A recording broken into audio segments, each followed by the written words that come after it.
Ja sam snimio zadnji video da se vraćam na YouTube prije 4 mjeseca. Kako sam aktivan čovječe, ej! Pozdrav, evo mene nakon 4 mjeseca, ribić 007, 0 ugriza, 0 riba, 7 sati. Nisam snimio 4 mjeseca nikakav video, to jest jesam, pokušavao sam, ali nekako sam ispao iz forme što se tiče snimanja videa, editiranja i tako da sad se moram vratiti u to. Evo rekao, ajde da snijem gotovo godišnji, bio sam mjesec i po na godišnjem u Puli, skoro svaki dan na moru, pretežito lignje, probavao sam nešto brancine, ali imao sam 2 ugriza, zahvaljujući ovom jednom Ninu.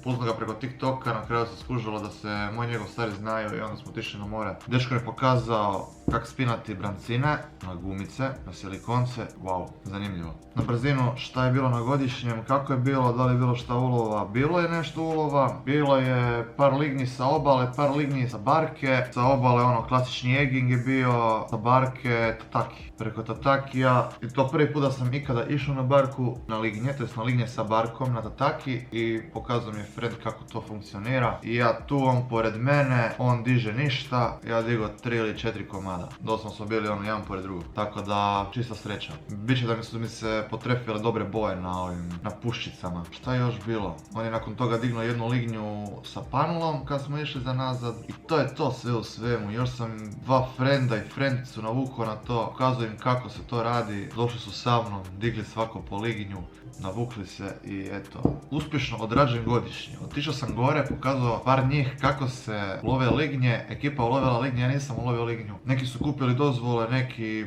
da će iduće godine, da neće, da ne znam ni sami, ni na.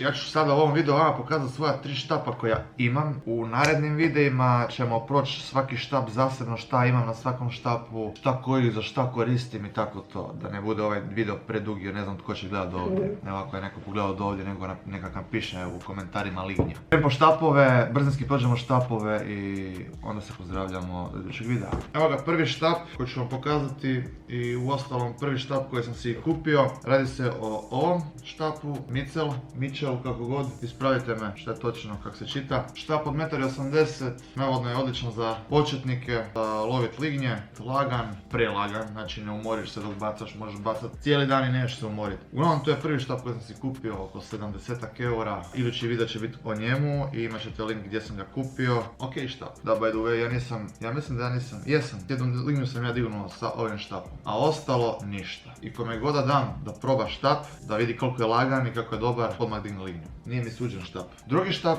je ovaj, to mi je tata dao. Radi se o Sunsetovom štapu, točnije Sunsquid SV20 2102. Isto super za egging, čak i za spinat brancine će mi biti. To je s njime pokušavam spinat brancine, na njega sam imao ugriz. Meni super štapić. Od karbona je, onaj prijašnji od Fiberglassa, Seimar mašina od Okume, mislim da je 4000 ova, malo su mi se slova obrisala. Tako da ovo koristim isto i za lignje, odličan štapić, lagan isto, u jednom od videa ćemo imati nešto više o ovom štapiću isto. I sad zadnji štap koji imam, to je ovaj. Ovo je navodno štap i mašinica za slatku vodu, izdržat će oni morsku, ne idem bogati ronet s njime, ali evo ne znam, vidjet ćemo kakav će biti.